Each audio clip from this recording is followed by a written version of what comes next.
As paredes de gesso da casa Ipatiev abafavam os últimos suspiros do império. Na penumbra deste porão em Ekaterimburgo, uma cidade perdida em meio às montanhas gélidas dos Urais, a poeira em suspensão observa o que a história oficial tentará apagar para sempre. São estas pedras frias, testemunhas silenciosas do irreparável, que guardam a marca da noite trágica de julho de 1918. 11 silhuetas humanas são empurradas sem piedade degraus abaixo por uma escada de madeira que range sob o peso da fatalidade. Mentiram para eles com uma crueldade fria. Prometeram-lhes uma sessão de fotos, uma mera formalidade burocrática, um salvo-conduto diante das revoltas que dilaceram a cidade. A barbárie sempre precisa de conforto e pretextos para se executar sem resistência. O Tsar Nicolau II avança primeiro, carregando nos braços o Tsarevich Alexei, um adolescente de 13 anos cujo corpo é corroído por dentro por uma hemofilia que devora seu sangue desde o nascimento. Atrás dele, a Tsarina Alexandra avança com a lentidão dos moribundos, quebrada por semanas de dores crônicas. Ela exige uma cadeira. Trazem-na. Ela se senta com o orgulho insuportável daqueles que ainda acreditam que o mundo obedece a regras imutáveis e que o sangue azul protege contra as balas da plebe. As 4 grão-duquesas, Olga, Tatiana, Maria e a jovem Anastásia, descem em um silêncio religioso. Suas roupas parecem modestas, desprovidas de qualquer ostentação. É uma ilusão. Sob o linho e o algodão de seus espartilhos estão costurados milhões de rublos em diamantes, rubis, esmeraldas e pérolas finas. A fortuna oculta de um império caído, disfarçada ali, como a chave final para um futuro que jamais existirá. Elas não sabem que essas pedras preciosas vão se transformar, em poucos minutos, em uma armadura ridícula e aterrorizante. Jacob Jurovsky entra então no aposento. O chefe do destacamento bolchevique tem 40 anos, um bigode aparado à navalha e olhos fixos que nunca piscam. Esse antigo relojoeiro e fotógrafo se tornou o açougueiro oficial da Revolução. Com uma voz monocórdica, quase abafada pelo eco do porão, ele lê uma sentença de morte sumária. Nicolau mal tem tempo de se virar para os seus, de esboçar um gesto de incompreensão, antes que uma primeira bala lhe esmague o crânio. Alexandra tenta fazer um último e desesperado sinal da cruz. O chumbo atravessa sua têmpora esquerda antes mesmo que ela consiga erguer a mão. O que se segue é apenas um massacre cego. Os guardas atiram com tamanha frenesi que a fumaça negra da pólvora preenche o cômodo em segundos, ocultando os alvos. Atira-se às cegas, na direção do som, da massa, dos gemidos. O cheiro de enxofre, de sangue quente e de carne queimada torna-se rapidamente irrespirável nesses 19 metros quadrados de pesadelo. Quando a fumaça finalmente se dissipa, o silêncio que se instala é quebrado por um espetáculo que petrifica os carrascos de pavor. 3 das filhas ainda estão de pé, cambaleantes, mas vivas. As balas ricochetearam nos diamantes imperiais em um turbilhão de faíscas surreais. As joias da coroa protegem as últimas princesas da Rússia contra a fuzilaria. Diante desse milagre imprevisto, os assassinos caem em uma fúria visceral. Eles sacam as baionetas. Anastásia, a mais jovem das irmãs, grita de terror e se refugia em um ponto cego do cômodo, protegendo o rosto com as mãos nuas contra a parede de tijolos. Um guarda enterra sua lâmina no peito dela, mas o aço desliza e derrapa nos tesouros ocultos sob o tecido. Outro soldado assume o controle e golpeia seu rosto com violentas coronhadas de fuzil. 1 vez, 2 vezes, 3 vezes, até esmagar os ossos. Segundo os próprios relatórios escritos de Jourovsky, Anastásia foi a última a parar de rastejar pelo chão manchado de sangue. Ela tinha 17 anos e sua existência acabara de se apagar às 2 horas da manhã, na indiferença gélida de um mundo adormecido. Antes de descobrir o horror psicológico e os segredos de Estado que se escondiam por trás desses sorrisos de fachada, e de entender como essa linhagem caminhou para a própria ruína, junte-se ao nosso círculo para não perder nada destes relatos malditos. Porque a história de Anastásia não termina no sangue daquele porão. Pelo contrário, o que está por vir supera a ficção. Por quase um século, a humanidade se recusará a aceitar a realidade dessa execução. Impostores surgirão das sombras, processos de uma lentidão fenomenal paralisarão os tribunais por décadas.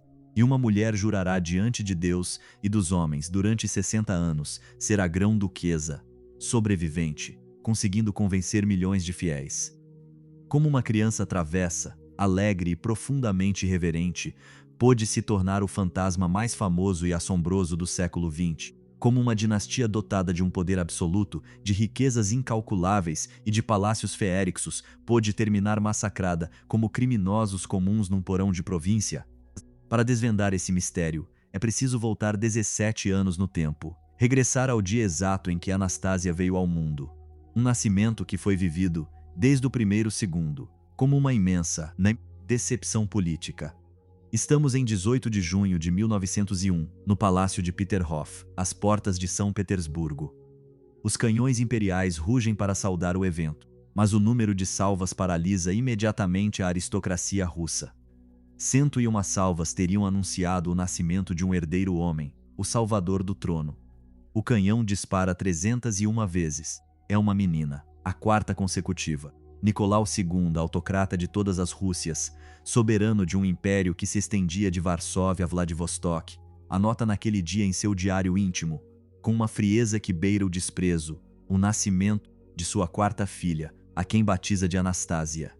Nenhuma efusão de alegria, nenhuma fórmula grandiosa. Apenas a constatação amarga de um fracasso biológico embrulhado em renda. Sob as leis de sucessão russas, que já somavam 2 séculos, cada filha que nascia representava uma crise dinástica de grande magnitude. A escolha de seu nome, contudo, ecoa como uma ironia dramática universal. Anastasia significa, em grego, aquela que ressuscitará, aquela que quebra as correntes. Seus pais acreditavam ver ali um sinal de esperança para o futuro, ignorando que esse nome selaria um mito centenário. Para Tsarina Alexandra, esse nascimento é um calvário íntimo. Esta princesa alemã de origem, neta da rainha Vitória da Inglaterra, converteu-se à fé ortodoxa por amor absoluto a Nicolau, abraçando seu papel de imperatriz com uma devoção mística quase doentia. Mas a pressão social e política para gerar um herdeiro homem a corrói como um ácido invisível. Nos corredores do Palácio de São Petersburgo, os boatos são de uma crueldade sem piedade. Sussurra-se que a Tsarina é estéril para o que realmente importa, que é incapaz de dar um futuro à coroa e que o Tsar deveria repudiá-la sem demora. Alexandra ouve cada palavra, cada sussurro venenoso. Ela se tranca, então, em um isolamento psicológico total, refugiando-se na oração obsessiva e na solidão, fugindo de uma corte que a odeia. O alívio só chega em 1904, com o nascimento tárdio de Alexei, o tão esperado Tsarevich. Os sinos de todas as igrejas do país dobram a plenos pulmões por horas. A redenção, no entanto, dura pouco. Após apenas 6 semanas de uma felicidade de fachada, o menino começa a sangrar abundantemente após um impacto insignificante. O diagnóstico dos médicos imperiais cai como uma sentença de morte suspensa. Hemofilia, o mal dos reis, transmitido pelo sangue da rainha Vitória a metade das famílias reinantes da Europa. O menor hematoma pode matar Alexei. O menor corte pode se transformar em uma hemorragia interna fatal. A partir de então, a vida dos Romanov torna-se um segredo de Estado defendido com uma ferocidade paranoica. O povo jamais deve desconfiar que o herdeiro da coroa é um ser de vidro que o menor passo em falso pode despedaçar. Foi no coração dessa tragédia silenciosa, nesse palácio sufocado pelo medo e pela mentira, que Anastasia cresceu como um turbilhão incontrolável. Desde muito jovem, a menina mostrava um temperamento que estraçalhava todos os códigos rígidos da etiqueta imperial. Ela era travessa até a exasperação, desobediente com um cinismo desarmante. Sua graça natural conseguia amolecer até os guardas cossacos mais implacáveis.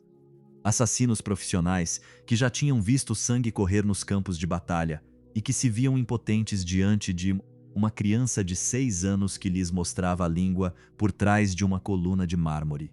Seus preceptores a descreviam em relatórios confidenciais como uma aluna de inteligência vívida, mas absolutamente rebelde a qualquer disciplina.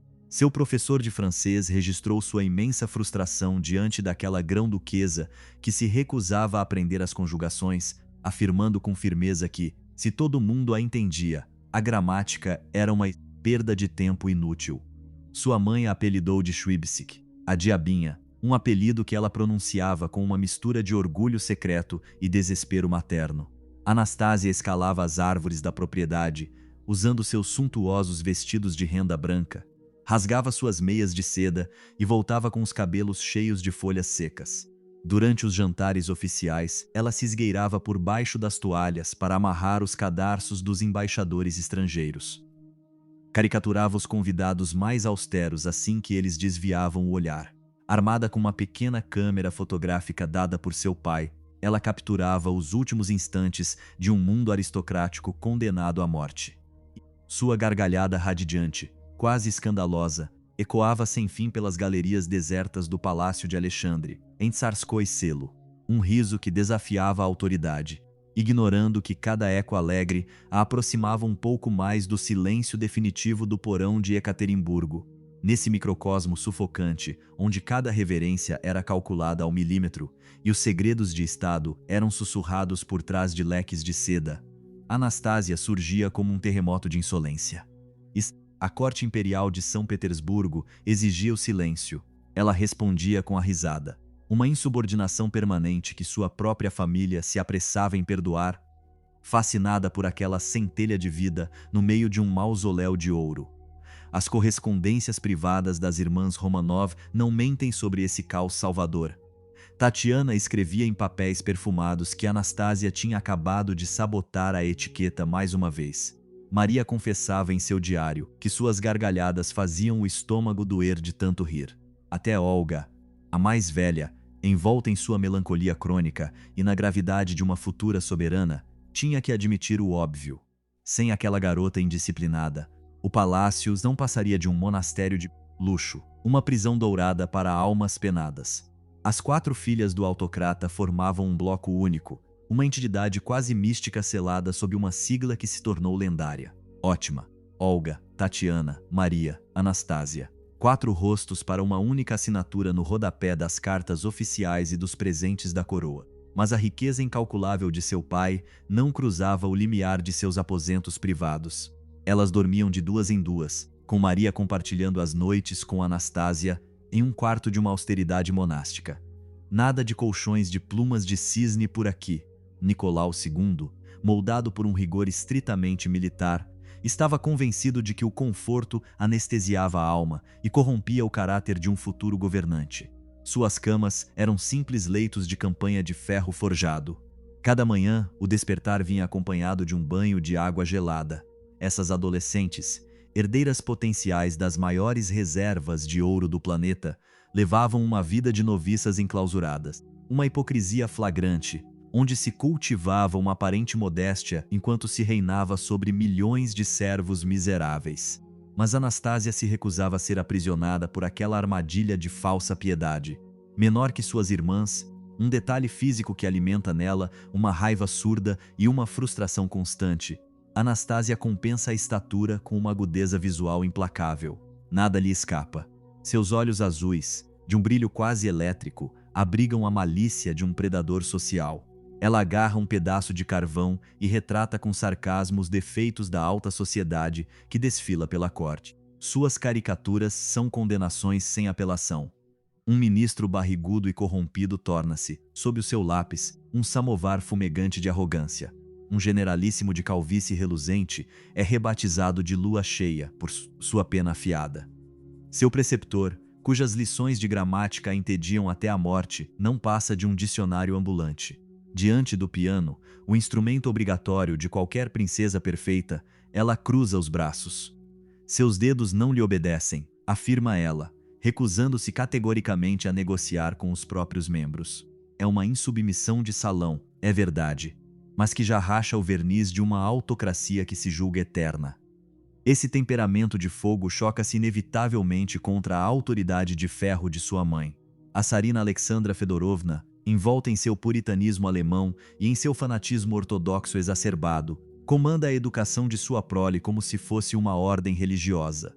No entanto, Anastasia é a única a ousar enfrentá-la, a encarar essa soberana inflexível olho no olho. Enquanto suas irmãs memorizam o catecismo sob o olhar severo dos popes, a caçula escapa. Ela é encontrada no convés do iate imperial, o estandarte, contando piadas duvidosas para os marinheiros sujos. Diante das reprimendas, ela exibe uma lógica implacável que deixa suas governantas sem palavras. Por que passar horas bordando flores de seda se isso só traz tédio? Deus pode realmente exigir que uma princesa seja infeliz para ser santa? É uma rebelião silenciosa, uma erosão lenta, mais sistemática dos dogmas familiares. Uma gota ácida que corrói a rocha imperial. Os verões na Crimeia oferecem uma trégua ilusória a essa tensão latente. Em Livadia, esse palácio de mármore branco erguido diante dos abismos do Mar Negro, Anastásia se liberta das correntes da corte. Ela nada com a agilidade de um predador marinho, corre descalça sobre as pedras escaldantes, caça lagartos entre as rochas calcárias sob um sol de chumbo. Ela se embriaga com essa liberdade selvagem até que sua pele ganhe um tom bronzeado, quase acobreado. Para sua mãe, é um sacrilégio absoluto. Uma princesa de sangue real deve exibir uma pele de porcelana, uma brancura fantasmal que comprove sua distância do povo que trabalha a terra. Estou parecendo uma cigana, dispara Anastásia com um orgulho provocador. Alexandra fecha a cara, prepara-se para castigá-la, mas o charme de sua filha sempre vence. Anastásia possui esse dom raro e perigoso. Ela desarma a ira apenas com sua presença. Mas essa liberdade de verão é apenas uma miragem de curta duração. Por trás da fachada de suas palhaçadas e de suas gargalhadas em cascata, esconde-se uma solidão vertiginosa, um vazio afetivo que o protocolo se recusa a preencher. Anastásia não tem nenhuma amiga da sua idade fora de seus irmãos. O mundo exterior lhe é proibido. As raras crianças da alta nobreza, autorizadas a cruzar as grades do Palácio de Alexandre, não são companheiras de brincadeira, mas figurantes de uma peça de teatro rígida. Seus encontros são cronometrados, vigiados por adultos obcecados pelas aparências. Nada de cumplicidade, nada de correrias desenfreadas pelos corredores, sem que um olhar reprovador paralise o movimento. Anastásia compensa esse confinamento dourado com uma hipertrofia da imaginação. Ela povoa seu universo com amigos invisíveis, mantém longas conversas filosóficas com seus cães e escreve histórias secretas nas quais se imagina como heroína de terras distantes. Ela ainda ignora que já é uma prisioneira política antes mesmo que os bolcheviques decidam trancá-la entre quatro paredes de tijolos. E então, há a sombra. Essa mancha indelével que obscurece cada cômodo do palácio e paralisa os corações da dinastia, a hemofilia de Alexei. Cada crise do Tsarevich transforma a residência imperial em uma clínica de emergência silenciosa, onde todos caminham na ponta dos pés. Alessandra tranca-se com o condenado. Reza até a exaustão, devorada por uma culpa visceral, pois sabe que transmitiu esse veneno genético ao seu único herdeiro homem. É essa aflição psicológica, esse desespero de uma mãe encurralada, que abrirá as portas do santuário imperial para um personagem sinistro. Grigori Efimovich Rasputin. Esse mujique siberiano de olhos magnéticos e barba desgrenhada penetra na corte em 1905, precedido por uma reputação de libertinagem e santidade impossível de desvendar. O que ele realiza ao pé da cama de Alexei desafia a ciência da época. Onde os maiores nomes da medicina falham em estancar o fluxo de sangue, Rasputin sussurra orações e a hemorragia cessa. Milagre místico ou lucidez pragmática de um camponês que simplesmente proíbe o uso da aspirina, aquele anticoagulante que os médicos distribuíam na época como um remédio milagroso. O resultado está ali, brutal, indiscutível. O menino sobrevive graças a ele. Para Sarina, o debate está encerrado. Rasputin é a voz de Deus na terra. Uma fé cega que precipitará a queda da coroa, arrastando para o abismo as crianças, o Tsar e um império de 125 milhões de almas. Para a jovem Anastásia, esse homem misterioso é apenas nosso amigo, um gigante com cheiro de terra fresca e que alivia o sofrimento de seu irmãozinho. Ela ainda não percebe que o relógio de seu mundo idílico já iniciou sua contagem regressiva destruidora. O ano de 1913 ecoa como a apoteose de uma mentira de Estado. A Rússia celebra com grande pompa o tricentenário da dinastia Romanov. 3 séculos de reinado absoluto desde a coroação de Miguel I na Catedral da Anunciação. As celebrações superam em excesso tudo que a Europa já conheceu de Fausto. Os desfiles militares fazem tremer o calçamento das avenidas de São Petersburgo sob os cascos dos cavalos e as botas dos regimentos da guarda. As catedrais cintilam sob milhares de velas de cera de abelha. Banquetes faraônicos se estendem até o amanhecer, enquanto a plebe esgoela-se para gritar sua devoção ao pequeno pai dos povos. Anastásia tem 12 anos. Acomodada em uma carruagem de ouro puxada por garanhões brancos, ela saúda a multidão com seu eterno sorriso desarmante. Ela é o rosto sedutor do regime, a princesa que todos acreditam ser acessível. Mas sua espontaneidade por pouco não se transforma em drama. Enquanto suas irmãs mantêm a rigidez de estátuas de cera, Anastásia inclina-se excessivamente pela janela. Acena de forma familiar para as crianças dos subúrbios e quase despenca no calçamento ao tentar segurar um buquê de flores jogado pela multidão. Um instante de puro pânico para a segurança imperial. As placas fotográficas daquela época imortalizam um conto de fadas que esconde um desastre iminente. As 4 irmãs de branco, com seus cabelos ruivos ao vento, cercam um Nicolau II de olhar sereno e uma Alexandra imperial, mais marcada por uma melancolia que o retoque não consegue apagar. Alexei, frágil e exangue, sorri no meio de seus carrascos invisíveis. É a imagem de uma monarquia em seu ápice, uma impostura histórica criminosa.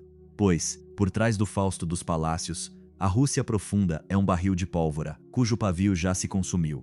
Mais de 80% da população morre de fome em campos medievais, enquanto a aristocracia torra fortunas em champanhe e noites de gala. Nas fábricas de Moscou, os operários enfrentam jornadas de 14 horas por salários de miséria. O veneno revolucionário se espalha a uma velocidade alarmante. De seu exílio na Suíça, um certo Vladimir Ilyich Ulyanov, chamado Lenin, escreve panfletos incendiários que se infiltram nas universidades russas. Os atentados visam os governadores, as greves paralisam a economia e a polícia secreta. A temível Okhrana multiplica as torturas e as prisões arbitrárias para conter uma onda humana que nada mais poderá deter. O trono dos Romanov repousa sobre um vulcão de sangue, e a jovem Anastásia ainda dança sobre suas paredes de lava, sem suspeitar que a queda será sem retorno. Nicolau II não era um homem cruel. Ele era muito pior. Era tragicamente incompetente, um soberano de uma ingenuidade criminosa, incapaz de medir o furacão que se acumulava sobre a sua coroa. Criado na ilusão mística de que o amor do povo russo pelo seu czar era uma verdade eterna e absoluta, inscrita nas leis divinas da Santa Rússia, ele navegava às cegas por um século que já não esperava nada dos reis. Era um homem dócil na intimidade, mas um governante desastroso para a história. Quando seus conselheiros mais lúcidos, assustados com a ruína do império e a miséria ruidosa dos campos, ousavam fazer alertas brutais, o autocrata preferia fechar os olhos ou decretar sua desgraça imediata. A negação era sua única política de Estado. E quando Alexandra, sua tsarina devorada pela angústia e pela culpa genética, vinha-lhe sussurrar ao ouvido que o amigo deles, Rasputin, havia garantido a proteção divina sobre sua linhagem, Nicolau relaxava, tranquilizado por promessas baratas. É sempre infinitamente mais confortável adormecer à espera de um milagre celestial do que abrir os olhos para uma realidade nua e crua que exige a metamorfose completa de tudo o que você é. Essa cegueira deliberada, porém, estava prestes a se despedaçar contra a realidade em agosto de 1914. Em Sarajevo, as balas de um nacionalista sérvio abatem o arquiduque Francisco Ferdinando da Áustria. O velho mundo das cortes europeias desmorona em poucos dias. As alianças secretas e os tratados militares ativam-se mecanicamente, como peças de dominó alinhadas por um demônio invisível. Em poucas semanas, a Rússia é tragada para o abismo da Primeira Guerra Mundial, arrastando seus milhões de camponeses para o matadouro. Para os Romanov, esse conflito não é apenas uma provação geopolítica, é o ponto de não retorno. No entanto, os primeiros dias da mobilização geral oferecem uma ilusão de unidade nacional que terminará por arruinar o Tsar. Nicolau confunde a histeria coletiva do nacionalismo com uma lealdade inabalável à sua própria pessoa. E multidões imensas ajoelham-se na praça do Palácio de Inverno, com lágrimas nos olhos, entoando a plenos pulmões o hino imperial sob as sacadas douradas. Os soldados partem para o fronte oriental, com flores espetadas na ponta dos fuzes e pesadas cruzes ortodoxas balançando sobre o peito. Até as células revolucionárias mais enfurecidas, aterrorizadas por essa febre patriótica, trancam-se em um silêncio temporário, convencido de que esta guerra será um passeio tranquilo, curto, glorioso e purificador. Nicolau já se imagina unificando a Rússia sob sua bandeira pelas próximas décadas, ignorando que o sangue derramado iria fertilizar a revolução, enquanto o exército imperial é despedaçado pela artilharia alemã sob as ordens de um alto comando corrompido. A realidade nua e crua da guerra invade o cotidiano silencioso das princesas. Anastasia e suas irmãs trocam seus vestidos de baile de musselina pelo linho branco e austero das enfermeiras voluntárias da Cruz Vermelha.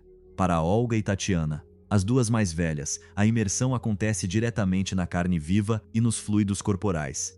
Designadas para as salas de cirurgia do Hospital Militar de Tsarskoye Selo, elas auxiliam os cirurgiões em amputações em série, limpando feridas gangrenadas cujo odor de putrefação desafia qualquer descrição humana. Maria e Anastasia, julgadas jovens demais para o horror frio dos bistures e das serras de osso, recebem outra missão: vagar pelas salas de convalescença. A caçula tem então apenas 13, depois 14 anos. Seu papel é distrair os sobreviventes do massacre, trazer um vislumbre de vida onde a morte já deixou suas marcas. Ela se senta à cabeceira de homens destroçados, privados de pernas, de braços ou da visão, e mobiliza uma energia sobre-humana para desafiar o destino. Lê histórias para eles em voz alta, escreve cartas sob ditado, destinadas a famílias camponesas distantes, distribui fumo e pedaços de chocolate como amuletos contra o desespero. Sua ingenuidade se torna uma arma de reconstrução em massa. Ela multiplica truques de cartas travessos, conta piadas ousadas e se lança em imitações ferozes dos oficiais de alto escalão mais pomposos da instituição, arrancando gargalhadas de soldados envoltos em faixas manchadas de sangue e pus. O testemunho de um soldado de infantaria que sobreviveu milagrosamente ao massacre das trincheiras e aos expurgos bolcheviques iluminará esse período sob uma luz singular. Em suas memórias escritas muitas décadas mais tarde, esse homem confessará que havia perdido a perna direita na lama do fronte e que só esperava pelo fim para abreviar seu calvário. Foi então que a grão-duquesa Anastasia sentou-se na borda de seu leito de miséria. Ela o olhou direto nos olhos. Afirmou com um sorriso radiante que ele tinha o rosto bonachão de um urso carinhoso, e o fez rir pela primeira vez em 3 meses de agonia. Uma garota de 14 anos acabara de lhe devolver o gosto pela vida. A história oficial guardará de Anastasia apenas a imagem de uma vítima de sacrifício executada na penumbra de um porão, mas ela foi, antes de tudo, uma heroína clandestina para centenas de feridos, anônimos que a veneravam. Os registros fotográficos da época a mostram imperturbável, em meio aos leitos de dor, vestida com seu hábito branco, sorrindo com uma espontaneidade comovente que contrasta com a rigidez habitual de sua linhagem. Nessas imagens estáticas, o olhar dos soldados trai uma devoção que o protocolo da corte jamais poderia comprar. Para esses condenados da terra, ela não é a herdeira sagrada da autocracia. Ela é simplesmente Anastasia, a faísca que mantém a vida acesa onde tudo conspira para a morte. Mas esse mergulho nos bastidores do massacre transforma radicalmente a adolescente. A bolha de cristal se despedaçou. Pela primeira vez, a caçula dos Romanov respira o odor da morte. Ouve os gritos primitivos de homens que são mutilados sem anestesia suficiente. E vê expirar jovens de 20 anos que, ainda na véspera, lhe pediam uma última história engraçada.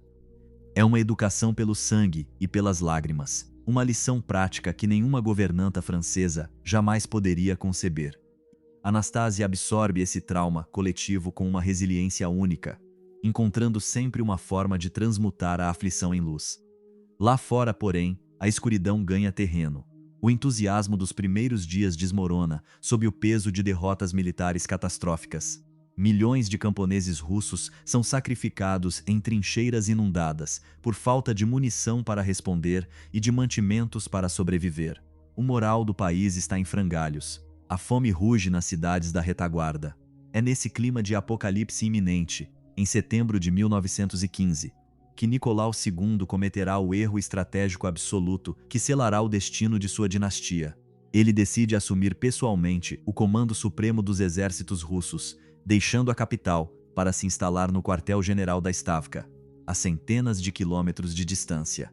Ele abandona as rédeas do poder político nas mãos de sua esposa, Alexandra, uma soberana isolada que, por sua vez, delega a gestão do império a um único homem, Rasputin. O que se desenrola então, no topo do estado, é um naufrágio administrativo sem paralelo na história moderna. O monge siberiano manipula a Tsarina e governa um império moribundo como peças de um jogo do qual ele é o único a conhecer as regras obscuras. Os ministros competentes e os funcionários públicos íntegros são demitidos num estalar de dedos, substituídos por cortesãos servis e oportunistas corrompidos, cuja única qualidade é se curvar diante do suposto homem santo. A máquina burocrática russa, já exangue, desaba como um castelo de cartas sob os ataques de um furacão. Nos salões de Petrogrado e nas tavernas dos subúrbios, os boatos sobre a natureza das relações entre a Tsarina e os Starets ganham um tom obsceno, de uma vulgaridade feroz. Sussurra-se que eles dividem a mesma cama, que Rasputin hipnotiza o Tsar por intermédio de sua esposa, e que essa imperatriz de origem alemã sabota deliberadamente o esforço de guerra em benefício de Berlim. Essas acusações de espionagem são puras calúnias, mas a verdade histórica já não tem qualquer importância quando a ira de um povo faminto decide sacralizar a mentira para justificar sua real revolta. Em dezembro de 1916, a aristocracia russa decide agir antes que as ruas inundem o trono. Para salvar a monarquia de si mesma, é preciso eliminar o tumor. O príncipe Félix Yusupov, um dos homens mais ricos do império, casado com a sobrinha do Tsar, organiza a conspiração. Ele atrai Rasputin ao seu palácio de Moika, em São Petersburgo, sob um falso pretexto. Nos porões da residência, servem-lhe bolos e vinho da Crimeia generosamente envenenados com cianureto. O monge come, bebe, diverte-se e não manifesta nenhum sinal de fraqueza. Diante dessa resistência sobre-humana que gela o sangue dos conspiradores, Yusupov saca seu revólver e dispara um tiro em cheio no tórax. Rasputin desaba, declarado morto. Mas, enquanto o príncipe se inclina sobre o cadáver, os Starets abre os olhos injetados de sangue, levanta-se e avança contra o seu agressor antes de fugir para o pátio coberto de neve. Os conspiradores o perseguem na noite gélida, atiram contra ele várias vezes, espancam-no com um pesado candelabro de bronze, antes de amarrar seu corpo em uma lona grossa e jogá-lo nas águas congeladas do rio Neva. Quando seu cadáver for resgatado 2 dias depois, sob a espessa camada de gelo, a autópsia revelará o indizível. Seus pulmões estavam encharcados de água. Rasputin ainda respirava quando foi lançado ao rio. Esse fim dantesco entra imediatamente para a mitologia popular do Império agonizante. Para as mentes místicas, essa resistência ao veneno e às balas é a prova absoluta de sua santidade e de uma proteção divina inabalável. Para as mentes científicas, o cianureto provavelmente havia se degradado sob o efeito do cozimento dos doces. Mas a história não para nesses detalhes de laboratório. O que a morte de Rasputin significa é um terremoto político de grande magnitude.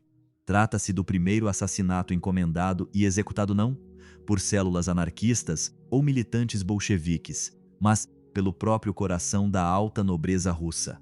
Era o sinal incontestável de que o antigo regime estava pronto para devorar a si mesmo, para liquidar seus próprios ícones, a fim de preservar seus privilégios ancestrais antes que o povo tomasse o poder. Alessandra recebe a notícia dessa execução como uma sentença de morte pessoal, um trauma do qual ela jamais se recuperará. Para La Tsarina, acabam de assassinar o único santo capaz de manter seu filho vivo. Para Anastasia e suas irmãs, é a perda brutal daquele amigo estranho que rezava à cabeceira delas.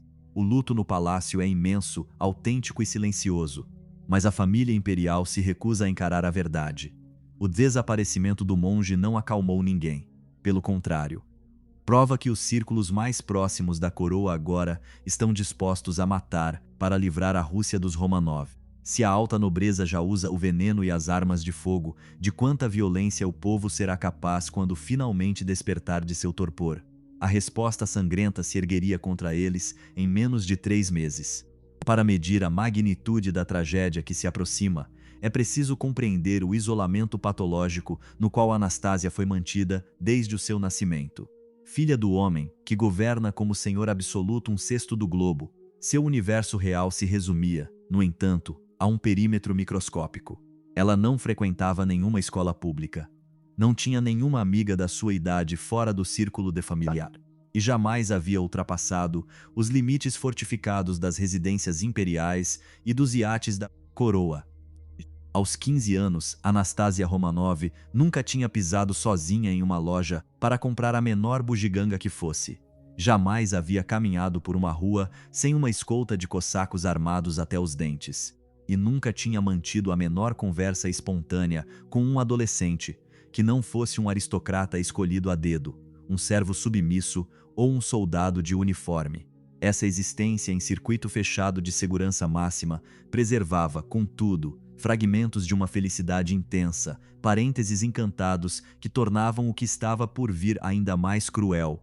Os verões passados em Livadia, a residência imperial da Crimeia, continuavam sendo o ápice de uma liberdade vigiada. Esse palácio de mármore branco, suspenso sobre as águas escuras do Mar Negro, parecia um sonho mediterrâneo transplantado inteiramente para as costas selvagens do sul da Rússia. Lá, longe da paranoia de São Petersburgo, Anastasia vivia no ritmo dos elementos. Nadava por horas nas ondas, disputava partidas intensas de tênis com suas irmãs e andava a cavalo por trilhas íngremes que exalavam perfumes de pinheiro silvestre e lavanda selvagem. Armada com uma pequena câmera fotográfica Kodak Brownie, um presente de seu pai, ela eternizava esses instantes de graça efêmera. Os negativos sobreviventes da história a mostram fazendo caretas para a lente, mostrando a língua ou adotando posturas grotescas que nenhuma outra princesa reinante da Europa teria ousado exibir. Ela era, sem o menor exagero, uma das primeiras adolescentes da realeza a concebendo o ancestral do selfie, décadas antes de a palavra entrar no dicionário moderno. Era também o tempo dos primeiros despertares amorosos, secretos e platônicos. Durante os cruzeiros de verão pelas águas do Báltico, as grão-duquesas trocavam olhares tímidos e sorrisos cúmplices com os jovens oficiais designados para o iate imperial. Amores de veraneio protegidos pela etiqueta. Breves instantes de insensatez adolescente, suspensos sobre um abismo de sangue que se preparava para engolir sua carruagem de ouro. Tudo estava pronto para que a tragédia se cumprisse. E a testemunha silenciosa dessa opulência condenada, a lente daquela pequena Kodak Brownie, continuaria capturando sorrisos que o filme fotográfico já sabia que seriam os últimos. Esses adolescentes, cuja única culpa foi nascer sob o ouro de uma autocracia cega, preparavam-se para pagar um preço alto pelos pecados de seus antepassados, deixando para trás o mistério mais assombroso do século que se iniciava. Um século de ferro que não teria piedade dos filhos dos czares. Ao gravar esses últimos lampejos de riso na luz da Crimeia, Anastasia deixava ao mundo a imagem de uma juventude imortal que nem as baionetas de Ekaterimburgo conseguiriam apagar por completo da memória dos homens. Um fantasma de papel que continua assombrando nossas mentes, lembrando-nos de que o poder mais absoluto nada mais é do que um contrato precário assinado com o vazio, cujo aluguel é pago sempre com lágrimas e sangue. As páginas de couro marrom dos diários íntimos das grão-duquesas escondiam um segredo muito distante da piedade ortodoxa que a corte ostentava de forma hipócrita. Entre duas orações obrigatórias, Olga, Tatiana e Maria registravam ali suas obsessões adolescentes. Nomes de oficiais e marinheiros imperiais, jovens com os torsos moldados pelo uniforme, eram sublinhados 3 vezes com tinta vermelha como sangue. Pequenos pedaços de papel circulavam sob os lençóis ásperos de seus leitos de campanha, avaliando a firmeza de um olhar ou a virilidade de um guarda imperial. Uma agitação hormonal sufocada pelas paredes do palácio. Anastasia, jovem demais para esse jogo de sedução, mas lúcida demais para ignorá-lo, observava tudo de seu canto sombrio. Seus olhos brilhavam com uma curiosidade feroz, a de uma criança que descobria que a vida possuía dimensões carnais que seus preceptores se esforçavam para apagar dos livros escolares. A inocência artificial da dinastia já mostrava suas primeiras rachaduras. A bolha de cristal imperial rachava a partir de sua mente pensante. A tsarina Alexandra Fedorovna vivia em um estado de decomposição psicológica avançado, disfarçado de martírio cristão. Suas enxaquecas crônicas, sua ciática paralisante e seus problemas cardíacos erráticos escondiam uma verdade muito mais inconfessável. Seria uma dor real ou o fardo psicossomático de uma mulher esmagada pela culpa? Ninguém sabia, mas a resposta cabia em um frasco de vidro âmbar.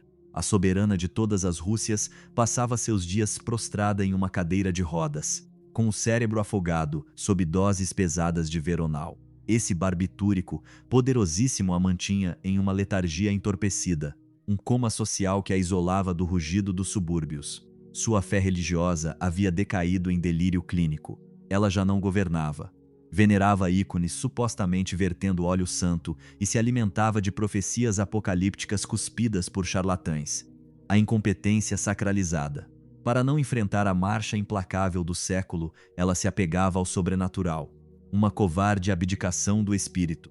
Enquanto isso, seu marido, o autocrata Nicolau II, trancava-se em uma rotina maníaca, comparável ao tique nervoso de um condenado à morte. Os despachos do fronte acumulavam-se em sua escrivaninha de mogno, trazendo todos os dias a contagem macabra de dezenas de milhares de soldados russos sacrificados por nada. Sua reação? Longas caminhadas solitárias pelos jardins cobertos de neve para fugir de suas responsabilidades. As notas de seu diário íntimo gelam o sangue por sua futilidade criminosa. No dia em que a história muda de rumo, ele escreve textualmente que o tempo estava agradável, que caminhou pelo parque, matou corvos e tomou o chá das 5. O império ardia e o soberano registrava a temperatura externa e o número de aves abatidas como se disso dependesse a salvação da coroa. Uma insensibilidade patológica, um vazio intelectual abissal pago com um preço mais alto por seu povo. As cartas que Anastasia enviava a esse pai ausente ao longo daqueles meses de decadência desenham o retrato de uma adolescente encurralada entre dois mundos irreconciliáveis. De um lado, uma infância que se recusava a morrer. De outro, a violência bruta de uma realidade que já derrubava as grades da propriedade. Suas cartas eram cheias de erros de ortografia ingênuos e de desenhos desajeitados nas margens. Meu querido papai, escrevia ela com uma caligrafia tremida. Sentimos tanto a sua falta aqui, a mamãe chora muito, o baby está melhor hoje. Baby. Esse era o frágil apelido de Alexei, como se o ato de chamá-lo assim pudesse estancar a hemorragia que ameaçava sua vida a cada segundo. Tentei ser bem comportada, mas não consigo totalmente. Da sua Anastasia que te ama. A leitura dessas linhas corta o coração quando conhecemos o desenrolar da história. Esse pai para quem ela desenhava flores seria metralhado diante de seus olhos. Essa mãe em lágrimas acabaria massacrada no meio de uma frase. E esse pequeno baby de 13 anos expiraria sob os golpes de baioneta dos bolcheviques. Eles escreviam o próprio epitáfio sem saber. Em fevereiro de 1917, a panela de pressão finalmente explode. Não são os teóricos marxistas que acendem o pavio, mas a fome. Por ocasião do Dia Internacional da Mulher, as operárias das fábricas têxteis de Petrogrado tomam as ruas em massa. Elas clamam por pão para seus filhos, que morrem em cortiços insalubres. A revolta é contagiosa. Os metalúrgicos de mãos calejadas unem-se a elas, seguidos pelos condutores de bonde e pelos estudantes universitários. O ponto de não retorno é atingido quando os soldados do regimento Volinsky, pagos para reprimir a revolta, recusam-se a abrir fogo contra suas próprias mães. Eles voltam suas armas contra os seus oficiais. Em questão de 5 dias, 3 séculos de autocracia Romanov desmoronam como uma estrutura de madeira podre qualquer, mas a história possui um senso de ironia macabro. No exato momento em que o trono oscila em Petrogrado, uma tragédia biológica atinge o palácio de Tsarskoye Selo. Anastasia e suas irmãs contraem o sarampo, um contágio em cascata. Uma após a outra, as grão-duquesas desabam em seus leitos de campanha, abatidas por febres delirantes e com o rosto desfigurado por manchas purulentas. Seus longos cabelos castanhos caem aos tufos nos travesseiros. Suas pálpebras inchadas impedem que suportem a menor fresta de luz. É um cenário gótico impressionante. Enquanto as ruas varrem sua dinastia, as herdeiras do Tsar agonizam de febre na escuridão, incapazes de virar a cabeça em direção à janela para ver as bandeiras vermelhas flutuarem sobre o seu futuro. O império morre e suas princesas perdem os cabelos. Lá fora, a decadência se acelera. As tropas da guarnição amotinam-se uma após a outra em um impulso de sobrevivência. Os cossacos, esses cavaleiros lendários acostumados a retalhar a multidão, cruzam os braços diante das manifestantes. O Palácio de Inverno é tomado de assalto por uma massa humana enfurecida que arranca os retratos oficiais dos czares para pisoteá-los na lama e na neve suja de março. Os ministros se escondem nos esgotos ou vão parar atrás das grades. As águias bicéfalas, os brasões imperiais, as coroas douradas que exibiam a soberba do regime em cada edifício público são arrancadas com as mãos nuas por operários ébrios de vingança, que gritam a palavra liberdade sem compreender o seu custo. Em Tsarskoye Selo, a paranoia se instala. Os guardas do palácio evaporam ao longo das noites, abandonam seus postos de sentinela sem uma palavra, desertando um navio que afunda.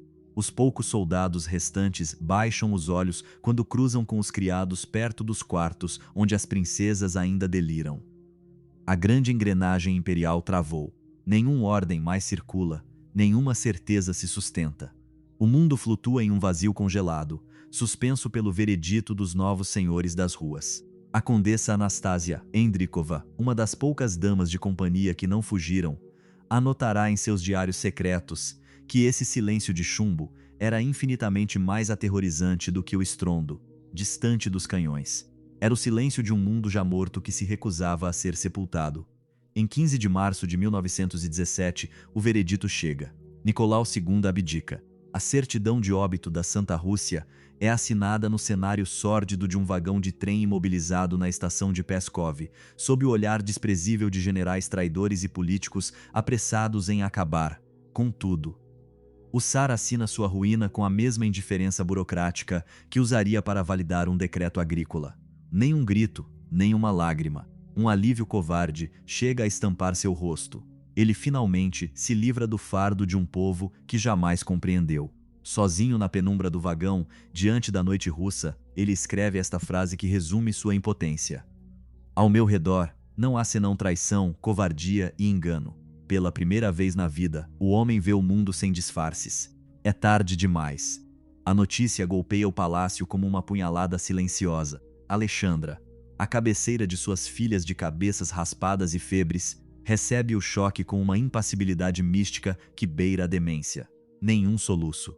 Ela fita o vazio por longos minutos, com o cérebro bloqueado pelo inconcebível. Então seus lábios soltam esta sentença definitiva. Se é a vontade de Deus, nós a aceitamos. O abandono total de uma mulher que prefere entregar-se ao destino a lutar. O governo provisório de Alexander Kerensky decide manter a família em Tsarskoye Selo, mas o status mudou. Eles não são mais soberanos no exílio, são detentos. Do dia para a noite, a etiqueta se inverte como uma luva ensanguentada. Os soldados que antes se imobilizavam em uma posição de sentido impecável agora cospem a passagem das grão-duquesas. Os jardins onde Anastasia amava correr livre transformam-se em um recinto cercado por arame farpado. Os criados fogem um após o outro, aterrorizados com a ideia de serem associados à peste Romanov. Restam apenas os loucos e os heróis da lealdade. Anastasia tem 15 anos e seu universo acaba de despencar na sarjeta. Não há mais títulos, não há mais palácio, não há mais futuro. No entanto, a jovem recusa-se a dobrar os joelhos. Os depoimentos dos sobreviventes desse cativeiro precoce concordam em um ponto. Anastasia é o pilar psicológico do clã. Ela ridiculariza os guardas, organiza peças de teatro improvisadas nos salões transformados em celas e imita os discursos inflamados dos revolucionários com uma verve cômica que teria arrancado um sorriso do próprio Lenin. Ela mantém viva uma família prestes a sucumbir à depressão. Pierre Gilliard, o preceptor suíço que escolheu compartilhar do calvário deles, escreverá em suas memórias: Anastasia tinha esse dom único de desentocar o ridículo no horror mais absoluto. Seu riso era uma armadura contra a realidade. Às vezes, eu me perguntava se ela ria para mascarar as lágrimas, ou se sua mente simplesmente se recusava a medir a gravidade do abismo que se abria sob nossos pés. Uma dúvida que a história jamais desfez.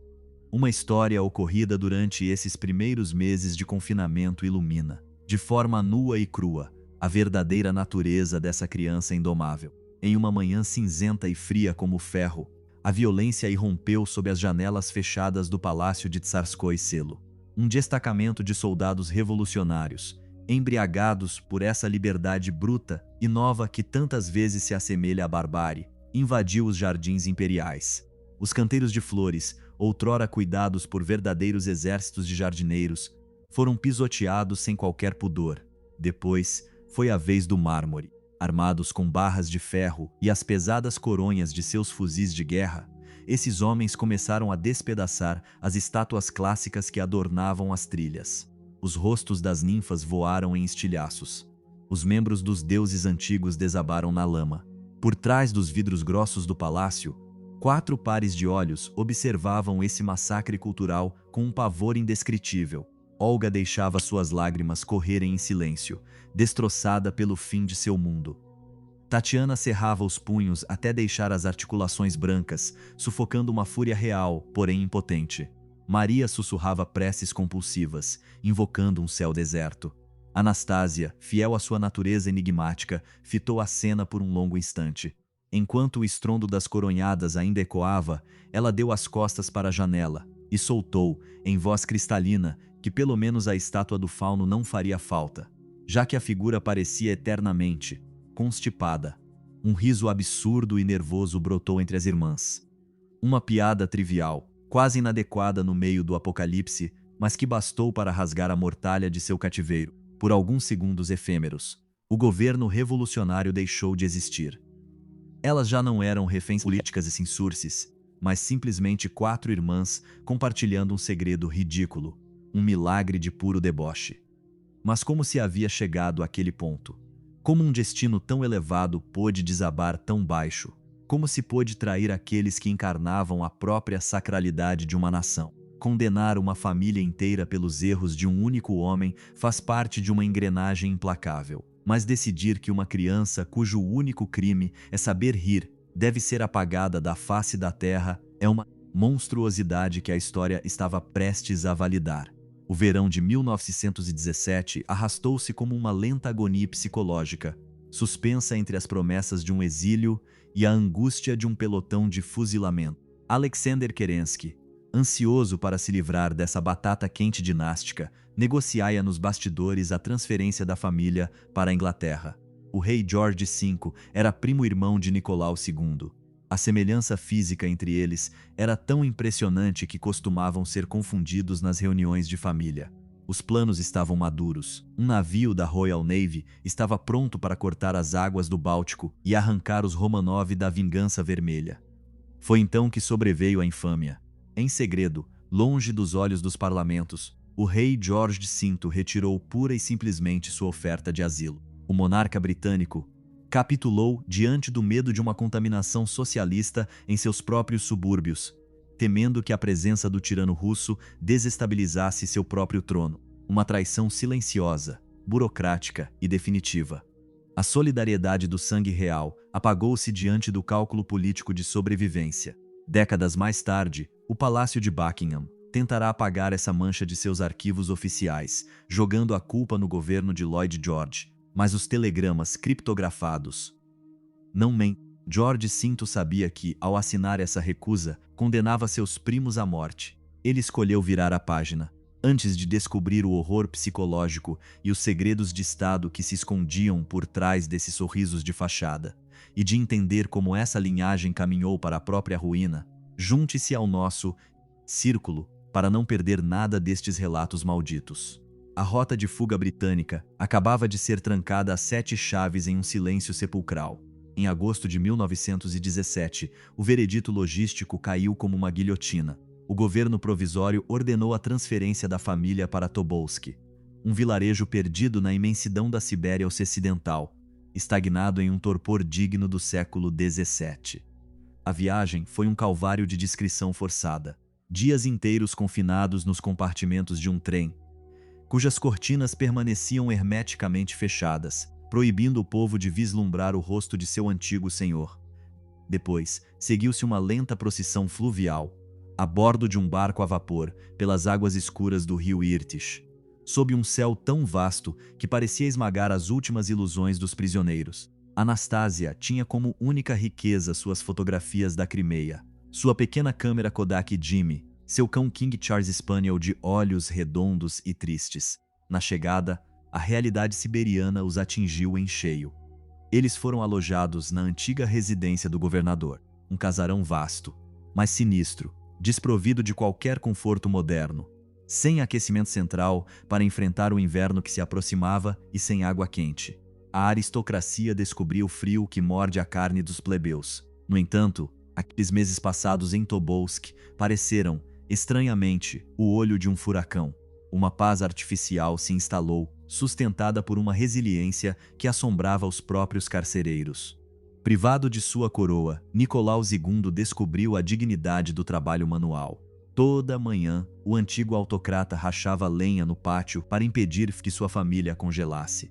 Alexandra, com os olhos cansados pelos barbitúricos, bordava ícones com fios de ouro, esgotando suas últimas reservas de luxo. As irmãs se improvisaram como professoras do pequeno Alexei, cuja saúde continuava sendo um milagre diário. Anastasia, por sua vez, tornou-se a diretora artística daquela prisão. Ela escrevia peças de teatro satíricas, comédias leves que encenava com as irmãs diante de um público de criados fiéis e guardas atônitos. Sua veia cômica permanecia intacta. As noites se consumiam em leituras em voz alta e preces coletivas. Uma existência monástica, quase suave, se não fossem as baionetas que brilhavam por trás de cada cerca. Foi nesse isolamento siberiano que Anastasia celebrou seus 16 anos, o último aniversário de uma vida ceifada em pleno voo. Nada de baile na corte, nada de tiara de diamantes, nada de delegações estrangeiras se curvando diante de sua juventude. Suas irmãs lhe deram cartões desenhados em papel improvisado. Seu pai lhe recitou um poema copiado de memória. Sua mãe depositou em suas mãos um ícone abençoado. Um aniversário humilde, confinado, mas transfigurado pelo sorriso da adolescente. Nicolau anotou naquela noite em seus cadernos sua profunda perplexidade diante daquela garota que sorria em meio às ruínas de seu império, perguntando-se de onde ela tirava tamanha força de alma. Há uma tristeza infinita no olhar desse pai destronado, que não compreende a alegria de sua filha, e uma beleza absoluta nessa criança que se recusa a deixar que o infortúnio dite sua conduta. Mas, em outubro de 1917, o vento da história transformou-se em ciclone. Lenin e seus bolcheviques tomaram o poder em Petrogrado através de um golpe de estado de precisão cirúrgica. O governo provisório foi varrido para a lata de lixo da história. Para o novo regime soviético, os Romanov não eram mais seres humanos a serem vigiados, mas símbolos ideológicos a serem abatidos. Parasitas de classe, cuja memória precisava ser expurgada. O tratamento dos prisioneiros endureceu instantaneamente. Os guardas tornaram-se grosseiros, as cartas eram dilaceradas pela censura vermelha e as saídas ao pátio reduziram-se a meia hora de marcha forçada por dia. A comida transformou-se em uma infame papa de subsistência. Uma sombra fria, a do cadafalso, pairava a partir de então sobre a residência de Tobolsk. Em abril de 1918, chegou a ordem de transferir a família para Ekaterimburgo, uma cidade industrial nos Urais, transformada em bastião bolchevique, um ninho de operários radicalizados que clamavam pelo sangue do Tsar há anos. Esse deslocamento oficial escondia, na realidade, uma condenação à morte logística, mas o corpo de Alexei decidiu interromper o calendário da revolução. Uma nova crise de hemofilia acamou o menino. Sua perna, inchada com o dobro do tamanho normal, causava sofrimentos indizíveis. Uma decisão dolorosa impôs-se. Nicolau, Alexandra e Maria partiram à frente, deixando Olga, Tatiana e Anastasia à cabeceira do enfermo. Pela primeira vez em sua existência, o bloco dos Romanov se rompia. A Tsarina deixou suas filhas em meio a um mar de lágrimas, pressentindo o irreparável. Nicolau apertou Anastasia em seus braços e sussurrou ao seu ouvido algumas palavras tão baixas que ninguém, nem mesmo os carcereiros, pôde interceptar. Um segredo de pai levado para o túmulo. Assim que o menino pôde ser transportado, as irmãs sobreviventes retomaram o caminho do cadafalso. Em maio de 1918, Anastasia cruzou o limiar da casa Ipatiev. Ela tinha 16 anos e meio. Seus dias estavam agora contados. Em junho de 1918, enquanto as engrenagens da máquina revolucionária se preparavam para esmagar definitivamente os últimos vestígios do Império, um evento de uma delicadeza dilacerante desenrolou-se entre as paredes sufocantes da casa Ipatiev. Anastasia, movida por aquela insolência alegre que nem mesmo o confinamento fora capaz de apagar, conseguiu dobrar a rigidez de um guarda cujo doutrinamento ainda não havia anulado totalmente sua humanidade. Ela obteve o direito efêmero de se apoiar no peitoril de uma janela lacrada, onde a cal branca, grosseiramente espalhada para cegar os prisioneiros, havia se descascado parcialmente sob o efeito da umidade. Por essa minúscula rachadura na censura bolchevique, um canal de luz pura conectava a jovem ao mundo dos vivos.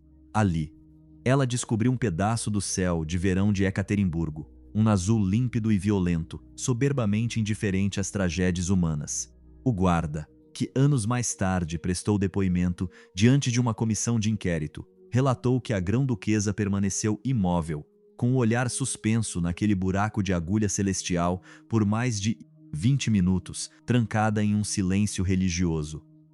Quando ela se deixou escorregar até o chão, seus grandes olhos azuis estavam inundados de lágrimas que o orgulho imperial se esforçava para esconder. O soldado perguntou se ela estava sofrendo. Anastasia esboçou aquele sorriso que outrora fizera derreter os cossacos e sussurrou uma frase que ecoa, como uma confissão de decadência absoluta. Eu estava sentindo falta do azul. Uma adolescente de 17 anos, herdeira espiritual do maior império da Terra, reduzida a implorar por alguns fragmentos de azul através dos restos de uma pintura a cal barata. A história sabe ser de uma mesquinhez sádica. No meio desse naufrágio psicológico coletivo, uma figura de mármore encarnava a dignidade diante do cadafalso. O doutor Evgeny Botkin, médico pessoal do Tsar, recusava-se a capitular diante da paranoia ambiente. Ele sabia perfeitamente que seu nome figurava em letras de sangue na lista de alvos do soviete local, e que sua fidelidade obstinada à família destronada equivalia a uma sentença de morte. No entanto, ele ficou. Durante esses dias de espera, escreveu uma última carta endereçada ao mundo exterior, uma mensagem na garrafa que jamais deixaria os limites da casa de destino especial. Suas palavras, registradas no papel com uma caligrafia regular e pacífica, traem uma lucidez que gela o sangue. Ele confessava sua própria surpresa diante da tranquilidade sobrenatural que o habitava, sustentado pela convicção íntima de que ninguém pode aliviar o seu semelhante de seu próprio sofrimento, e de que cada alma deve beber o seu cálice até a última gota. Sua consciência estava limpa. Ele havia cumprido o seu dever, cuidando das crianças do Tsar como cuidava das dos mujiques, até o fim do caminho. A carta foi encontrada intacta entre os escombros da casa após o massacre. Era o testamento de um homem justo que escolheu o pelotão de fuzilamento por pura deontologia moral. Quando bastaria um passo para o lado, uma covarde deserção administrativa, para salvar a própria vida. A grandeza dos servos superava agora infinitamente a de seus antigos senhores. As últimas semanas da dinastia arrastaram-se no mormaço de um pesadelo geométrico e cíclico. Cada manhã era apenas a cópia obscena da véspera. O despertador tocava cedo demais em cômodos superaquecidos, onde o ar poluído cheirava a suor, doença e medo latente. Seguiam-se 30 minutos de orações mecânicas diante de ícones desprovidos de seus ornamentos de ouro, e depois um almoço miserável composto pelas sobras concedidas pela guarnição operária. Na hora marcada, a família era jogada no pequeno pátio interno para exatos 30 minutos de uma marcha circular, sob o olhar suíno de sentinelas que contavam os segundos em seus cronômetros, como se vigiassem feras numa jaula. O resto do tempo consumia-se em um ócio forçado, leituras piedosas feitas em voz monocórdica, trabalhos de bordado sem fios de valor, partidas de cartas cujos pontos ninguém mais se dava ao trabalho de marcar. Ao cair da noite, serviam-lhes um caldo insosso acompanhado de um pedaço de pão preto amanhecido, antes de mandá-los para a cama após uma última oração coletiva. No dia seguinte, o mesmo relógio infernal retomava sua marcha, idêntico, interminável, destruidor para os nervos mais sólidos. Diante dessa lenta agonia psicológica, Nicolau II exibia uma serenidade que parecia fruto de um heroísmo estoico ou de uma desconexão patológica total. Ele continuava a preencher as páginas de seu diário íntimo com a mesma regularidade lacônica, registrando o clima ou a qualidade de um chá enquanto o chão desaparecia sob os pés de seus filhos. Às tardes, sentava-se no meio da sala e lia romances de cavalaria em voz alta para sua esposa e filhas, imitando a normalidade de suas antigas noites aristocráticas na biblioteca de Tsarskoye Selo. Fingia acreditar, ou acreditava de verdade, que o bom senso acabaria por triunfar e que uma saída honrosa lhe seria oferecida pela providência internacional, uma cegueira deliberada que beirava a demência. A Tsarina Alexandra, por sua vez, havia se desintegrado completamente em um misticismo religioso delirante. Suas correspondências clandestinas, enviadas às poucas amigas que ainda não haviam queimado suas lembranças por medo dos expurgos, não passavam de uma ladainha de versículos e impulsos fanáticos. "O Senhor não nos abandonará", repetia ela exaustivamente, convencida de que seu calvário terreno respondia a um propósito cósmico cuja explicação divina seria revelada no além. Palavras de uma náufraga, apegada à muleta da fé, porque todas as realidades concretas de seu império haviam se evaporado na fumaça da rutilante revolução. O veneno do desespero agia de forma diferente sobre as 4 grão-duquesas. Olga, a mais velha, aquela que possuía a mente mais afiada e melancólica, havia se trancado em uma letargia catatônica. Ela não falava mais. Mal tocava em sua ração de comida, com o olhar fixo, perdida na contemplação do seu próprio fim. Ela havia compreendido, muito antes dos outros, que nenhum trem britânico viria salvá-los, que a casa Ipatiev era o túmulo definitivo deles. Tatiana, por outro lado, havia se transformado na sargento da cela. Munida de uma disciplina de ferro que impressionava até os brutos da Guarda Vermelha, ela sustentava a estrutura familiar com todas as suas forças. Era ela quem exigia que todos se levantassem na hora regulamentar. Ela quem administrava as gotas do remédio de Alexei. Ela quem esfregava as roupas gastas para preservar uma dignidade de fachada. Maria, a doce sonhadora de coração de ouro, sobrevivia distribuindo sorrisos ingênuos aos seus carcereiros, conseguindo humanizar momentaneamente homens pagos para liquidá-la como um parasita social. E no meio desse desastre, Anastasia continuava sendo o palhaço trágico da família. Ela soltava piadas que ninguém pedia, imitava os tiques dos comissários políticos com uma ferocidade cômica absoluta e caçava o ridículo em cada canto da decadência deles. Ela usava o absurdo como um bunker psicológico, um abrigo fortificado onde o terror da realidade não podia alcançá-la. Mas, para aqueles que a conheciam desde a infância, a farsa tornava-se evidente. Suas brincadeiras eram mais frequentes, porém cruelmente forçadas. Seu riso, outrora tão vívido, havia ganhado um tom agudo, quase histérico, e uma sombra desconhecida, a gravidade de uma mulher idosa, havia se instalado no fundo de suas pupilas azuis. Anastasia ria para não gritar. Ela queimava seus últimos cartuchos de humor para preencher o silêncio do cômodo, pois sabia intuitivamente que, se parasse de rir por um segundo que fosse, o vazio que invadiria o salão seria de uma violência insustentável. Quem de nós nunca usou o riso ou o trabalho frenético como um escudo frágil diante de uma verdade pesada demais para carregar? A única diferença é que, para a jovem Anastasia, essa verdade última logo tomaria a forma fria e cortante de uma baioneta bolchevique. Enquanto os prisioneiros definhavam em sua prisão de cal, a Rússia exterior se consumia nas chamas de uma guerra civil de uma selvageria inédita. Os vermelhos de Lenin enfrentavam os exércitos brancos fiéis ao antigo regime em um combate corpo a corpo que deixava províncias inteiras exangues. A leste, um ator imprevisto acelerava o ritmo do drama. A Legião Checoslovaca, um exército de sobreviventes de uma eficiência militar temível, avançava sobre Ekaterimburgo, varrendo as linhas, bolcheviques em sua passagem. Era uma corrida contra o tempo da qual os Romanov ignoravam até a existência. Em Moscou, o Kremlin hesitava. Lenin oscilava entre a organização de um grande julgamento público teatral, destinado a expor os crimes do tsarismo diante do proletariado mundial, e uma execução sumária, limpa e rápida, que resolveria definitivamente a questão dinástica sem criar mártires incômodos. À 1h30 da manhã do dia 17 de julho, os passos pesados das botas ecoaram na escada de madeira. Yurovsky acordou o Dr. Botkin, ordenando-lhe que reunisse seus pacientes sem a menor demora. O pretexto já estava ensaiado. Revoltas tomavam o centro da cidade. As tropas inimigas se aproximavam e a segurança da família exigia sua transferência imediata para o porão da residência. Botkin percebeu a farsa, mas a disciplina do desespero prevaleceu. Ele acordou os Romanov. A preparação ocorreu em uma calmaria espectral. Nicolau II tomou seu filho enfermo nos braços. Alexandra pediu seus travesseiros para sustentar seu corpo castigado pela ciática.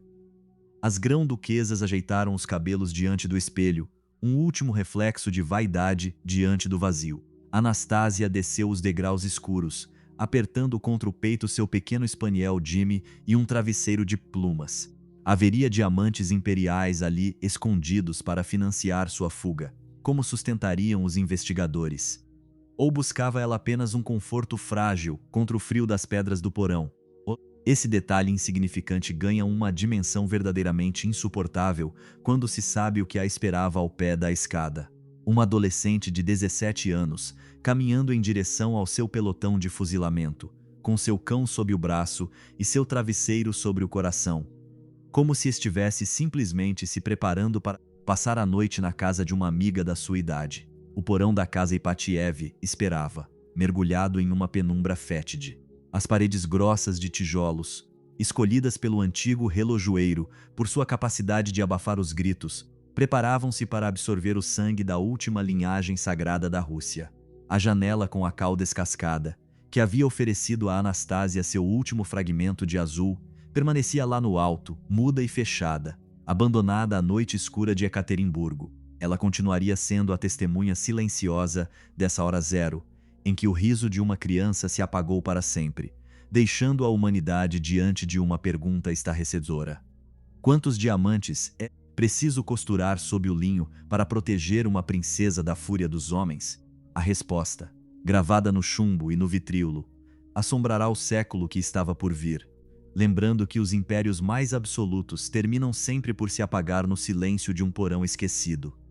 O porão da casa Ipatiev não passa de um cubo de pedra imundo de 20 metros quadrados, uma cela de uma exiguidade sufocante onde o ar parece faltar antes mesmo que o drama comece. As paredes de cal, vertendo uma umidade gélida, fecham-se sobre 11 destinos condenados pela fúria da história.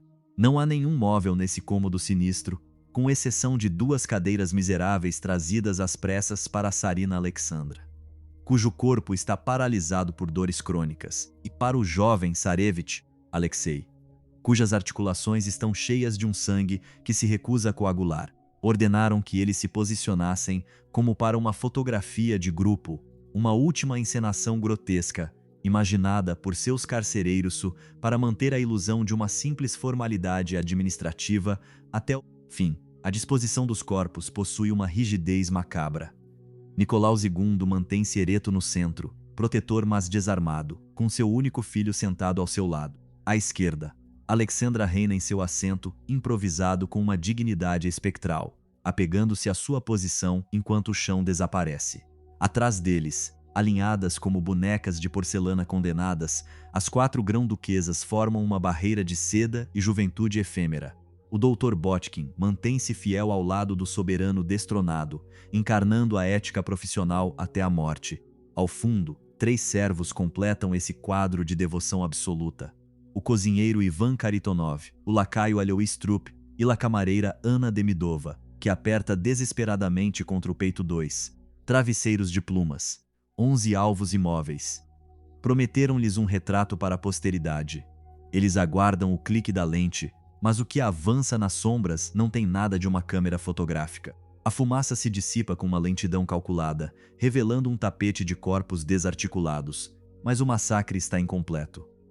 Várias vozes ainda gemem nas trevas do porão. Alexei rasteja pelo chão viscoso, banhado no sangue de seu pai. Os assassinos lançam-se sobre ele, disparando várias balas contra seu corpo.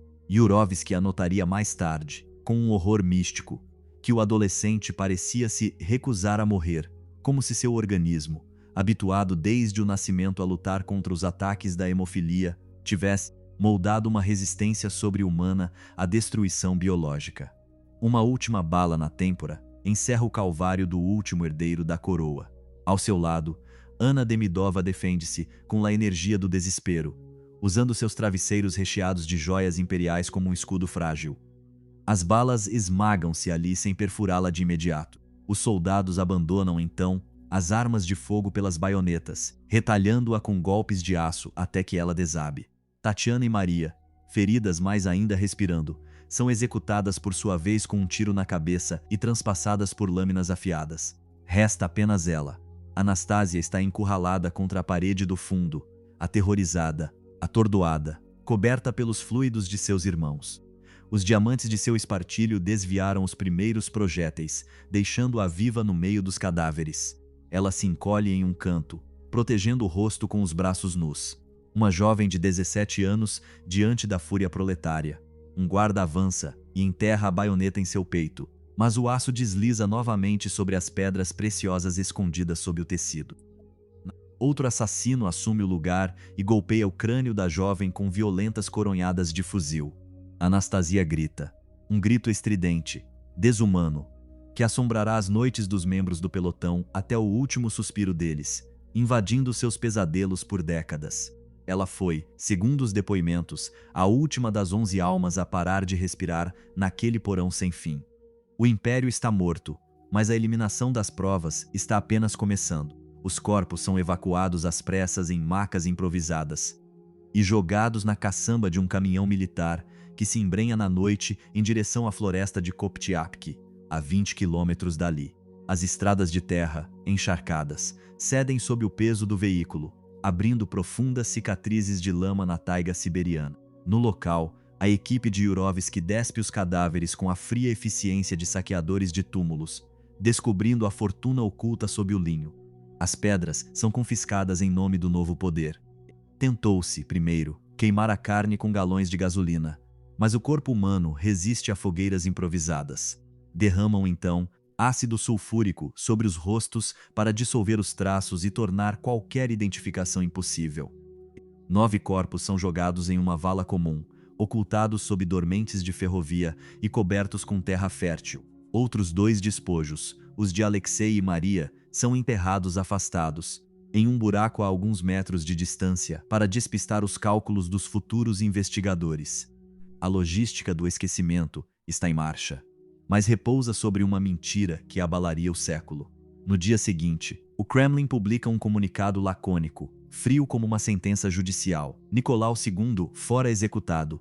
Quanto ao restante da família, o regime soviético afirma que haviam sido transferidos para um local seguro, protegidos da contra-revolução. Essa ambiguidade calculada, essa mentira de Estado destinada a não romper com as diplomacias ocidentais, perduraria por anos na Rússia. A URSS apaga as crianças e a Tsarina dos registros oficiais, transformando-as em fantasmas administrativos. É precisamente nessa brecha, nesse vazio de verdade, que germinará um dos mitos mais persistentes e fascinantes da era moderna: a sobrevivência de Anastasia. O boato espalha-se por uma Europa traumatizada pela guerra. Sussurrava-se que um soldado, penalizado, teria retirado a caçula da pilha de cadáveres. Contava-se que a couraça de diamantes a protegera do pelotão. Os exilés russos, sobreviventes da aristocracia reagrupados em Paris, Berlim ou Nova York, apegam-se a essa fábula como náufragos a uma tábua de salvação. Se Anastasia está viva, o mundo deles não morreu por completo. A ilusão torna-se sua única pátria. O caso Anna Anderson se torna a novela jurídica mais longa da história da República Federal da Alemanha.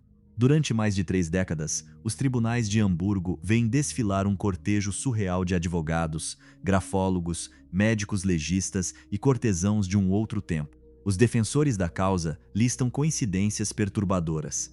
cicatrizes podológicas que correspondiam exatamente a uma malformação documentada na Grã-Duquesa, um conhecimento cirúrgico dos segredos de alcova de Tsarskoye Selo, e aquela maneira única de inclinar a cabeça que gelava o sangue dos antigos confidentes dos Romanov. Os detratores, por sua vez, apontam um fato imperdoável: ela não fala uma única palavra de russo. Ela é identificada pela polícia como Franziska Chanskowska, uma simples operária polonesa que havia sumido do mapa. Incapaz de decidir entre a loucura e o milagre, a justiça alemã decreta um arquivamento histórico, um empate que deixa o mito intacto pelo resto do século. A verdade, quando finalmente vem à tona graças aos avanços da ciência forense e das análises genéticas de DNA, revela-se de uma crueldade quase poética. Anna Anderson não era Anastasia. Seu verdadeiro nome era mesmo Franziska Chanskowska, uma filha de camponeses poloneses esmagada pela máquina industrial da Grande Guerra.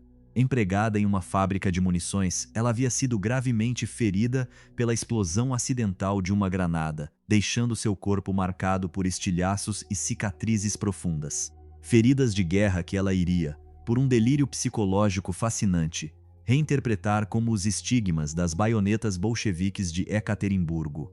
Ela não era uma golpista cínica calculando seus ganhos, mas uma mulher destroçada, uma alma vaga que habitou o disfarce de outra para escapar de sua própria miséria. A ciência finalmente esvaziou o porão da casa Ipatiev de seus últimos secrets, confirmando que a cal e o chumbo não deixaram nenhum sobrevivente. O cubo de 20 metros quadrados entregou seu veredito final, apagando o espectro de Anna Anderson para devolver a Anastasia seu desfecho verdadeiro e trágico. As paredes de tijolos deixaram de falar, mas o eco daquele grito de 17 anos ainda ressoa na memória dos homens, lembrando-nos de que a humanidade sempre preferirá a mentira romanesca de uma princesa sobrevivente à realidade fria de uma criança massacrada pelos pecados de seu sangue. Uma testemunha silenciosa que nos ensina que os fantasmas mais persistentes não são aqueles que assombram os castelos, mas aqueles que a nossa própria necessidade de esperança se recusa a deixar morrer. Ao fechar os registros dessa dinastia maldita, a história contempla o vazio deixado pelos diamantes da coroa, pedras eternas que só serviram para prolongar por alguns minutos a agonia da última Grã-Duquesa da Rússia. Um epílogo de terra e ácido que sela para sempre o destino dos Romanov na noite siberiana. O mistério se apaga, mas a legenda permanece gravada no chumbo, deixando-nos diante da fragilidade dos impérios perante a marcha implacável do tempo. Os laudos psiquiátricos modernos raspam o verniz do mito para revelar uma verdade clínica muito mais sórdida. A terrível impostura de Anna Anderson não era fruto de um cálculo maquiavélico, mas o refúgio de uma mente totalmente pulverizada pelo trauma. E essa mulher sofria de um transtorno dissociativo de personalidade severo. Ela encontrou no traje imperial de Anastasia uma identidade de socorro, um abrigo psicológico infinitamente mais suportável do que o cadáver de sua própria existência. Sua vida real não passava de um inventário de misérias profundas, de privações e de humilhações cotidianas. Era o destino de uma trabalhadora rural polonesa, Franziska Chanskowska, jogada no inferno das fábricas de armamento prussianas durante a Grande Guerra.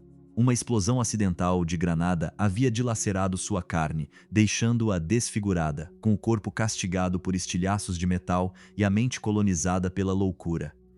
Sum-se a isso a solidão absoluta de uma imigrante sem rumo no Berlim apocalíptico do pós-guerra. Um asilo de concreto onde os corpos se vendiam por um pedaço de pão preto amanhecido. Em 1991, enquanto o colosso soviético desaba no caos político, os segredos de Estado mais sombrios finalmente emergem à superfície. Uma equipe de pesquisadores arromba o cofre oculto da floresta de Koptiak, abrindo a vala comum escondida há 3/4 de século sob dormentes de ferrovia carcomidos e terra fértil. Após décadas de silêncio imposto pelo terror do KGB, o solo devolve 9 esqueletos anônimos. As análises genéticas realizadas na Grã-Bretanha e nos Estados Unidos confirmam um inventário terrível. São os restos de Nicolau II, da Tsarina Alexandra, de 3 de suas filhas e de seus 4 servos sacrificiais. A verdade aritmética destruía o romance, mas a morte adora brincar com os nervos dos homens. 2 corpos faltavam à chamada. Os restos do Tsarevich Alexei e de uma das irmãs permaneciam desaparecidos nessa sepultura improvisada. Essa ausência biológica foi um sopro de fôlego para os mercadores de ilusões. E se uma princesa tivesse realmente escapado das baionetas? E se o conto de fadas possuísse, afinal, um epílogo feliz? A esperança insensata durou mais 16 anos. Em 2007, um grupo de arqueólogos amadores, armados com detectores de metais, vasculhou os arredores imediatos da vala principal. Sob as raízes dos pinheiros siberianos, eles trouxeram à luz uma segunda vala, mais estreita, ainda mais secreta. Ela abrigava os ossos calcinados de 2 adolescentes. Para afastar qualquer suspeita de manipulação política ou falsificação, 3 laboratórios independentes situados nos Estados Unidos, na Áustria e na Rússia, foram mobilizados para cruzar os dados. O veredito foi implacável. Os restos pertenciam mesmo a Alexei e a sua irmã desaparecida. Os especialistas universitários ainda se enfrentam para saber se o esqueleto feminino é o de Maria ou o de Anastasia, entregando-se a batalhas técnicas sobre o desgaste dentário e o comprimento dos fêmures. Mas a conclusão política é definitiva. Os 7 Romanov estão agora contabilizados. Nenhuma criança sobreviveu à noite de 17 de julho de 1918. O mito de Anastasia não passava de uma mentira reconfortante que a humanidade contou a si mesma para não encarar de frente a monstruosidade daquele porão. No ano 2000, a Igreja Ortodoxa Russa escolheu sacralizar essa tragédia, canonizando os 7 membros da família imperial como santos mártires. Eles foram elevados ao título de portadores da paixão, seres que aceitaram seu calvário sem ódio e sem resistência, espelhando sua agonia na de Cristo. A Casa Ipatiev, por sua vez, já não existia. Em 1977, um certo Boris Yeltsin, então primeiro secretário do Partido Comunista da região, havia ordenado sua demolição integral com tratores, aterrorizado com a ideia de que aquelas paredes se tornassem um lugar de peregrinação para os nostálgicos do tsarismo. Foi uma tentativa ingênua de apagar o crime por meio do urbanismo. Sobre as ruínas daquela construção demolida, ergue-se hoje a gigantesca Igreja do Sangue Derramado, um templo de cúpulas douradas que brilha sob o sol dos Urais como uma ferida aberta e luminosa. A cada 17 de julho, um mar humano de milhares de fiéis inicia uma procissão noturna de 20 quilômetros, refazendo os passos exatos do caminhão que transportava a carne sangrenta dos Romanov em direção à taiga. Eles avançam em silêncio, com velas acesas nas mãos, enquanto suas preces se elevam em direção à noite siberiana. No meio da multidão, um detalhe chama a atenção do observador. Os peregrinos não carregam o retrato do Tsar ou da Tsarina, mas o rosto de Anastasia. Ela se tornou o ícone de todos os inocentes que a máquina da história esmaga sem o menor remorso. Na Rússia contemporânea, a memória dos Romanov continua sendo um campo de batalha da propaganda ideológica. Para os nacionalistas, eles são santos que encarnavam a pureza mística da velha Rússia. Para outros, permanecem como símbolos desprezíveis de um sistema autocrático feroz, que condenava milhões de mujiques ao analfabetismo e à miséria. A verdade histórica é muito mais complexa do que essas 2 caricaturas políticas. Nicolau II foi um pai amoroso, mas um chefe de Estado catastrófico, surdo aos sofrimentos de seu povo. Alexandra foi uma mãe dedicada, mas uma conselheira política tóxica, submissa a um charlatão. E Anastasia foi apenas uma criança cuja única culpa foi nascer no lugar errado, no momento errado, pagando com a própria vida por erros de cálculo que não eram seus. Seu legado, no entanto, ultrapassou as disputas paroquiais para colonizar a cultura de massa planetária. O filme de animação de 1997 fez dela um clássico da infância, modificando o horror para oferecer um final feliz a milhões de espectadores. A Broadway transformou sua história em um musical triunfante que lota os teatros noite após noite. Romances, videogames e documentários exploram seu nome nos 4 cantos do globo. De todas as tragédias do século passado, a dela é a que se incrustou mais profundamente no inconsciente coletivo. Não é a mais sangrenta, nem a mais decisiva no plano geopolítico, mas possui uma força dramática universal, uma heroína com a qual é impossível não se identificar. Anastasia não aspirava a nenhuma glória militar, não era uma militante. Ela queria apenas viver, rir e arrombar as trancas do protocolo. É essa humanidade bruta, sem filtros, que a torna eterna. Por que essa garota de 17 anos fascina mais a humanidade do que seu pai, que reinava sobre 180 milhões de almas? Mais do que sua mãe, de beleza espectral, do que o pequeno Alexei, cuja doença mudou o destino da Rússia. Porque Anastasia não encarnava nem o poder financeiro, nem a legitimidade dinástica. Ela encarnava a vida em estado puro.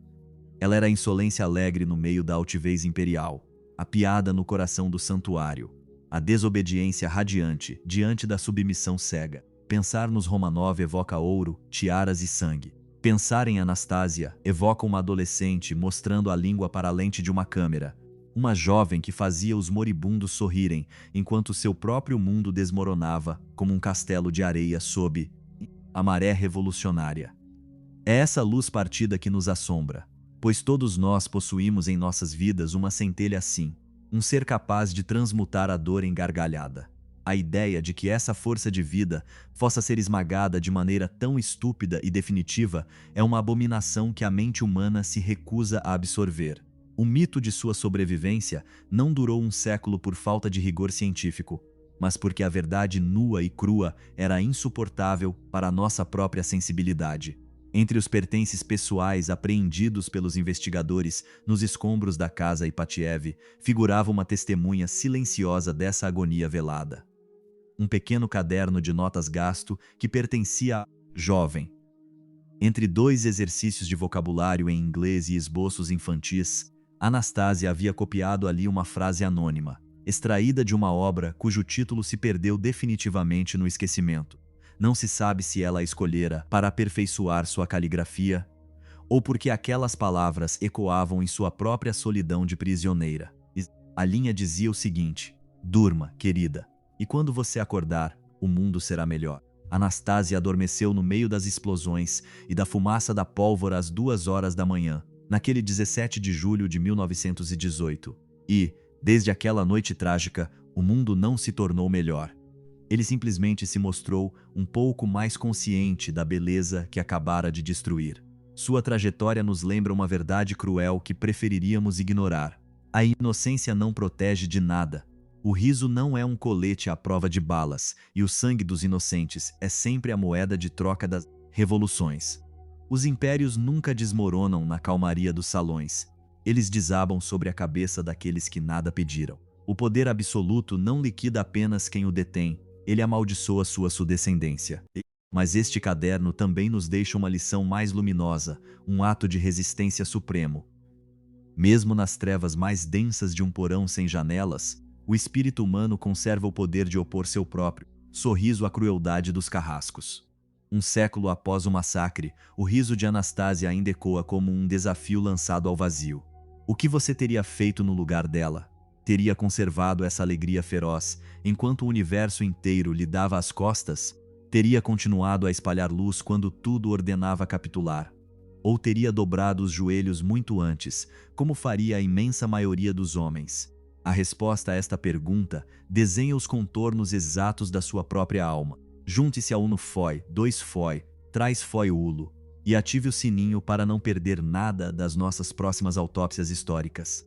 Em nosso próximo relato, exploraremos a vida de outra figura histórica que também teve o mundo aos seus pés antes de ser esmagada pela própria coroa. Mas, ao contrário da jovem Anastasia, essa pessoa teve o privilégio de escolher seu destino e escolheu deliberadamente o caminho mais obscuro. Seu nome continua sendo um segredo que você descobrirá muito em breve.